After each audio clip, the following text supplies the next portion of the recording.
Salut à tous. Aujourd'hui, je vais faire bref, parce que ça va pas être une partie de plaisir. Je suis pas comme Monsieur Gray, et le nombre de boosts dans l'animation fait que c'est dur de pas avoir mal au cul quand on voit certains films. Et le plus dur, c'est de s'en remettre.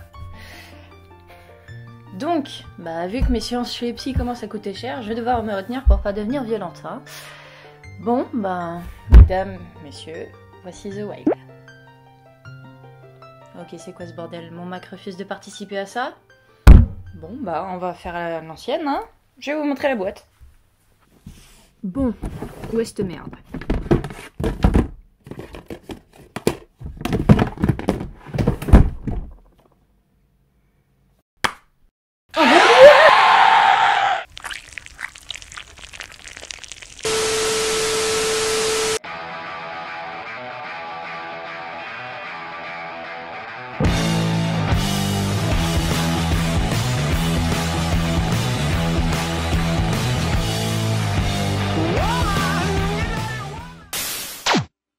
The Wild est un film américain produit par Disney, réalisé et écrit en majorité par des Canadiens. Bon, on a déjà vu à quoi ressemblait l'humour danois, mais si vous êtes un bon fan de South Park, vous devez savoir ce que valent les Canadiens dans cette discipline. Terence, pourquoi tu me traites d'enculeur de porc? Ça doit être parce que t'encules des porcs. Ah ouais. Encule-moi, dis-moi que tu m'aimes. Alors, dans le zoo de Manhattan, à New York, vit un petit lionceau s'appelant Ryan, qui se désole de ne pas rugir comme son père Samson. Mais c'est dur de rugir quand on s'appelle Samson. Ce dernier, pour l'encourager, lui raconte les histoires qu'il a vécues dans le monde sauvage, mais on comprend très vite que Samson n'a jamais foutu les pieds dans la jungle, et que toutes ces histoires, c'est du baratin. Mais cela ne change rien au caractère d'ado prépubère de Ryan, et après une énième dispute père-fils, suite à une défaite au tournoi de curling de tortue, Ryan décide donc de partir seul en Afrique en s'infiltrant dans un conteneur. Se rendant compte de la disparition de Ryan, Samson comprend que son fils est dans la merde et décide donc de partir à sa recherche avec l'aide de ses amis fidèles. Larry et l'anaconda, Benny l'écureuil, Bridget la girafe et d'un koala nommé Nigel, qui sert d'ailleurs au modèle de peluche du zoo.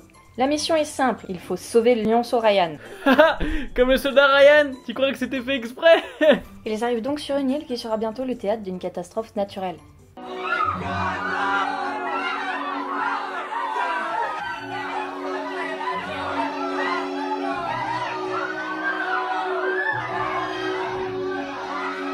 Et en attendant, tente d'échapper aux sabots des gnous devenus carnivores. J'arrive même pas à croire à ce que je viens de dire. Des gnous carnivores. Des gnous carnivores, bordel de... Apparemment, ils sont devenus carnivores car les lions ont disparu de l'île après qu'une peluche koala soit tombée d'un avion en plein looping. Mais bon, on va pas rentrer dans les détails parce qu'à mon avis, les auteurs en avaient déjà plus rien à foutre. Évidemment, les gnous rencontrent Nigel le koala et en font leur prophète, ce qui conduit à une scène où il prend la grosse tête et se prend pour un dieu tout-puissant. Ah non mais oui, c'est clair qu'il était pas assez narcissique comme ça, oh nom de Dieu. Bref, c'est donc le bordel sur l'île, les gnous veulent bouffer les lions avec le koala pour guide, mais c'est sans compter sur Dame Nature qui décide de passer directement à la fin du film en déclenchant l'éruption volcanique et ainsi faire fuir les gnous. Donc on dit merci Dame Nature. Merci, Dame Nature. Non, en fait. Non. Elle aurait dû tous les cramer, ça aurait été mieux. Encore une fois, c'est une happy end. Ils dansent tous sur le bateau, il fait beau et les amourettes se concrétisent entre la girafe et l'écureuil. De Dieu, film, en as-tu pas marre de te foutre de ma gueule? Bon, sérieusement, j'ai essayé d'être neutre sur mon avis, mais c'est impossible, Quand tu vois le budget qu'ils ont, je comprends pas.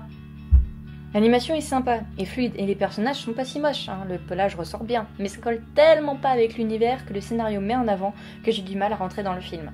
C'est pas tant l'histoire qui me gêne, parce qu'un sale gosse qui fait une crise d'ado, qui se barre sans prévenir, tout ça pour revenir plus fort, c'est un thème récurrent déjà exploré, mais c'est plutôt le vide dans les dialogues, le manque de profondeur, les liens entre les animaux du zoo. Mon Dieu, mais c'est pas intéressant. Même au niveau sonore, c'est complètement foiré. Il y a aucun thème qui est marquant ou qui nous fait ressentir la moindre magie. C'est plutôt un con pour une prod Disney. Ensuite, on retrouve pas mal de clins d'œil que j'aurais d'ailleurs préféré ne jamais voir, comme la musique du Roi Lion lors d'une course-poursuite en ville avec des chiens. Mais ce qui est dommage, c'est qu'on a confié cette mission à un réal qui n'était pas taillé pour. Il avait fait du bon travail sur l'animation du T-1000 dans Terminator 2 ou du T-Rex dans Jurassic Park, mais voilà.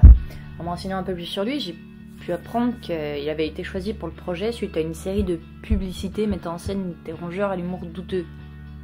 Et si ça c'est pas un plan foireux... Et d'ailleurs, en parlant de douteux, le koala... Mais parlons-en du koala, parlons-en. Le koala, Phascolarctos cinerus, est une espèce de marsupel arboricole herbivore endémique d'Australie et le seul représentant encore vivant de la famille des Phascolarchidae et se nourrit d'eucalyptus. Malgré son air si mignon, le koala mâle est doté d'un pénis de 7,5 cm de long. Quant à la femelle, elle possède à elle seule 2 vagins. Son air doux et craintif font de lui un animal souvent vu comme adorable par des touristes occidentaux. Ah vous, c'était marqué sur la jaquette, hein. Nigel le koala. Ils ont réussi à cumuler l'air stupide d'un koala, une voix irritable et un caractère aussi insupportable que celui de Jar Jar Binks. C'est pas possible, c'est des fous.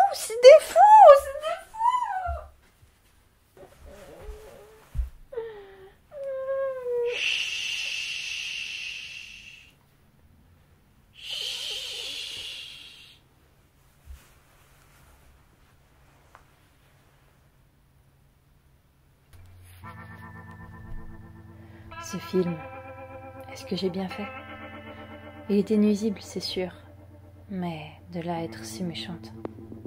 Je me souviens encore de ces images. Pourquoi m'avoir torturée ainsi? Je me demande ce qui a été le pire durant ces 1 heure. Le scénario mal exploité? Le personnage pas attachant? Nigel. Voilà mon verdict. Ne regardez pas ce film 2 fois. Regardez-le 1 fois pour vous forger votre avis ou par curiosité, mais pas plus. Après, ça devient dangereux. Pour vous et pour les koalas.